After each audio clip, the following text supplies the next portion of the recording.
Let's stay up. Welcome to Cake and It's Special. It is day 9 of the Advent calendar, and today it is the Christmas favourite, the Brussels sprout. So here we go. This cake, I've made 2 dome vanilla cakes to put together, but I want to change the shape slightly. Mainly I want the bottom cake to be more of a V shape. Reason being because I'm going to be building the fondant up from the bottom. So if I didn't take any cake away, it was going to end up a very wide shape.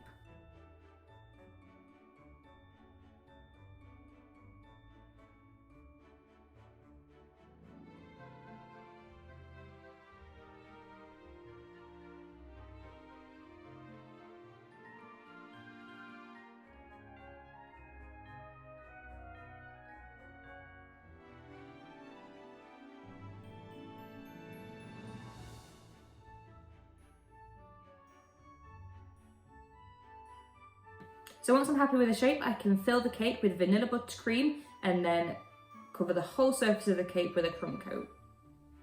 And once the crumb coat is chilled, I then go in with a second layer of buttercream, and now I can move on to fondant.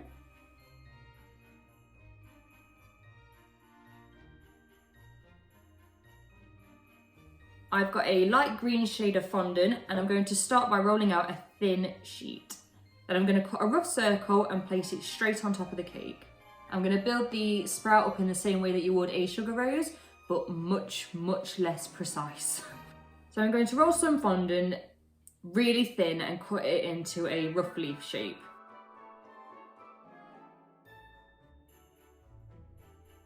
Then using my balling tool and a petal pad, I'm going to ruffle the top of the leaf. And then I'm going to place it onto the cake. You want to make sure that it overlaps that green disc that you've put on top.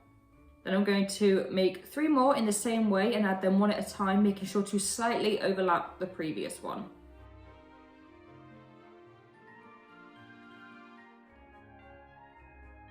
So you end up with something like this. And then I'm going to go in with the second layer, but I'm making 5 leaves instead of 4. I don't want the layers of leaves to be lined up. So I place the second layer of leaves on, making sure they are offset from the previous layer.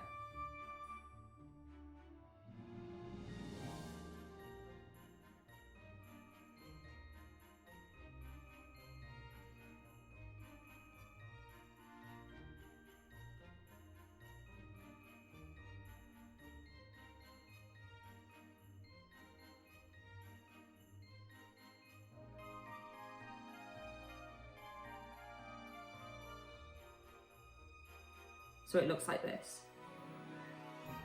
I had 2 more layers, so 10 leaves in total, again making sure to overlap the previous layer.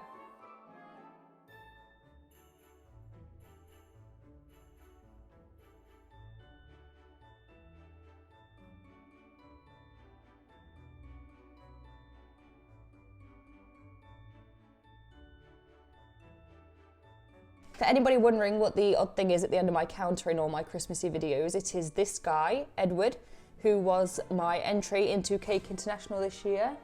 He was also featured on the BBC News last week. With the last layer of leaves, I ruffle around the edge of the leaf as well, not just the top. I have a little play around with the positioning of the leaves and then decided that they were too high at the top. So I very gently push them down so they are closer to the top of the cake. Now I can paint.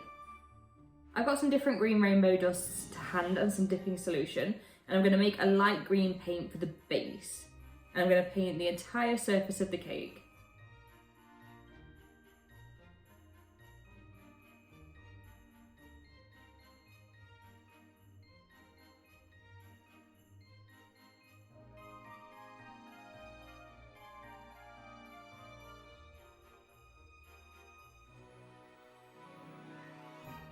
Once that is dry, I'm going to go in with some white. I go around the base of each leaf and also paint in the veins on each leaf.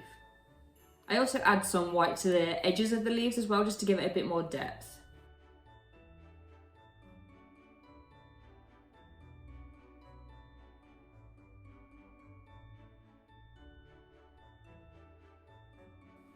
And once that's dry, I go back to my previous green paint and darken it out ever so slightly. And then I can paint the whole surface again so that you can only just see the veins that I've painted in, like on a real sprout. And the final thing I'm going to do is go in with some touches of brown rainbow dust, again, just to make it look a bit more natural.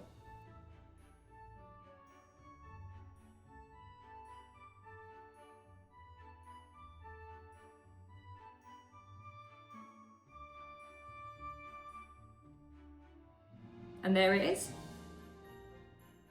I think Brussels sprouts make their way into everybody's home at this time of year, whether you eat them or not. Do you eat Brussels sprouts with your Christmas dinner? Let me know below, and I will see you guys tomorrow. Thanks guys, bye.